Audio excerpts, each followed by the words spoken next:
ഇനി ദാമ്പത്യ ജീവിതം, രണ്ട് വ്യക്തികൾ തമ്മിൽ കൂടുന്നതാണ് ദാമ്പത്യ ജീവിതം.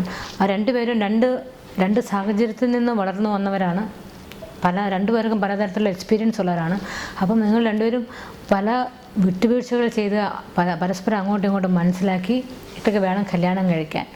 കല്യാണം കഴിച്ചതിന് ശേഷം പിന്നെ ഡൈവേഴ്സിനെ പറ്റി ചിന്തിക്കാണ്ടിരിക്കുക. അതിന് മുമ്പ് തന്നെ നിങ്ങൾ അവരുമായിട്ട് സംസാരിച്ച് നല്ല രീതിയിൽ.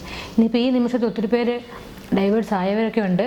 അപ്പോൾ അങ്ങനെയാണെങ്കിൽ നിങ്ങൾക്ക് മക്കളുണ്ടെങ്കിൽ നിങ്ങൾ ഒരുമിക്കുന്നതാണ് എന്നാണ് ബൈബിളിൽ പറഞ്ഞിരിക്കുന്നത്. ദൈവം യോജിപ്പിച്ചത് മനുഷ്യൻ വേർപെടുത്താതിരിക്കട്ടെ എന്നാണ്. എല്ലാവരും ഈ നിമിഷത്തിൽ നിങ്ങളെല്ലാവർക്കും വേണ്ടി, വേർപിരിഞ്ഞു പോയ എല്ലാ ദമ്പതികൾക്ക് വേണ്ടി യേശുവിൻ്റെ നാമത്തിൽ ഞാൻ പ്രാർത്ഥിക്കുന്നു, എല്ലാവരും ഒരുമിച്ച് കൂടട്ടെ എന്ന്. അപ്പോൾ അവർക്ക് ക്ഷമ കൊടുക്കുക, അവരോട് ക്ഷമിക്കുക. എന്നിട്ട് മക്കൾക്ക് വേണ്ടി നിങ്ങൾ ഒരുമിച്ച് ജീവിക്കുക. കാരണം മക്കൾക്ക് സ്വന്തം അപ്പൻ്റെയും അമ്മയുടെയും സ്നേഹമാണ് വേണ്ടത്. അമ്മയുടെ മാത്രം സ്നേഹം കൊണ്ട് ഒരു മക്കൾക്കും വളർന്നു വരാൻ പറ്റില്ല. അപ്പൻ്റെ സ്നേഹം മാത്രം കിട്ടിക്കൊണ്ട് ഒരു മക്കൾക്കും വളർന്നു വരാൻ പറ്റില്ല. ആ കുട്ടികൾക്ക് നല്ല കോൺഫിഡൻസോടുകൂടി വളർന്നു വരണമെങ്കിൽ അപ്പനും അമ്മയും ഉണ്ടാകണം. ദയവ് ചെയ്ത് ഡൈവേഴ്സിന് വേണ്ടി ആരെയും പ്രോത്സാഹിപ്പിക്കാണ്ടിരിക്കുക.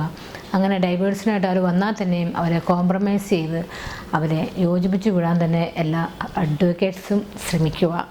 ഉടനെ തന്നെ എനിക്കത് കേസ് കിട്ടിയല്ലോ, ഇത് ഉടനെ ഇവരെ വേർപിരിച്ച് ഇപ്പോൾ ഇവർ കൈ കൊടുക്കാം എന്നല്ല വേണ്ടത്.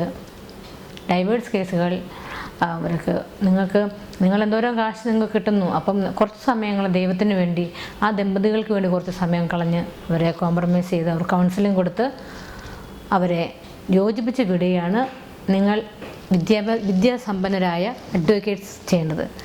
ഒരിക്കലും അവിടെ ഒരു ദമ്പതികളെ, ദൈവം ചേർത്ത ദമ്പതികളെ നിങ്ങൾ കാശിന് വേണ്ടി അല്ലെ ഫീസ് കിട്ടുമെന്ന് വിചാരിച്ചുകൊണ്ട് ഉടനെ ആ കേസ് നിങ്ങളെടുത്ത് അത് വേർപിരിച്ച് കൊടുക്കരുത്. അതിനുള്ള ശിക്ഷ നിങ്ങൾക്കുണ്ടാവും. കാരണം നിങ്ങൾക്കും ഉണ്ട് മക്കൾ. നിങ്ങൾ അങ്ങനെ പിരിക്കാൻ അവർക്ക് സപ്പോർട്ട് ചെയ്താൽ ഇറ്റ്സ് വെരി ബാഡ്.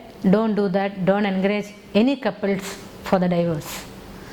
അങ്ങനെ വന്നവരെ അവർ അത്രയും അതിനെപ്പറ്റി ബൈബിളിലുണ്ട്.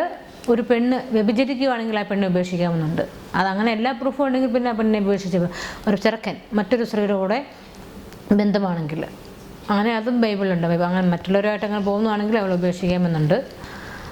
അല്ലാതെ ചെറിയ ചെറിയ കാര്യങ്ങൾ, സാധാരണമായിട്ടൊക്കെ അതൊക്കെ ആണെങ്കിൽ അവരെ എല്ലാവിധം അവരെ സപ്പോർട്ട് ചെയ്ത് അവരെ സഹായിക്കുക. കാരണം അവർ ഒത്തിരി അറിവ് കുറവുള്ളവരായിരിക്കും. നിങ്ങളൊക്കെ നല്ല പഠിച്ചവരൊക്കെ ആകുമ്പോൾ അവർക്ക് നല്ല കൗൺസിലിംഗ് ഒക്കെ കൊടുത്ത് അവരെ കോംപ്രമൈസ് ചെയ്ത് വിടുക. അതുപോലെ തന്നെ മക്കളെയൊക്കെ കൂടെ നിർത്തി തന്നെ പഠിപ്പിക്കുക. മക്കൾ നമ്മുടെ കൂടെ ഇല്ലെങ്കിൽ അവരെവിടെയൊക്കെ പോകണം നമുക്ക് പറയാൻ പറ്റത്തില്ല. അതുകൊണ്ട് വഴി പഴിച്ചു പോകാതെ പേരൻസ് എപ്പോഴും മക്കളുടെ കൂടെ തന്നെ ഉള്ളതായിരിക്കും നല്ലത്. പിന്നെ സാഹചര്യങ്ങൾ നമുക്ക് പറയാൻ പറ്റില്ല.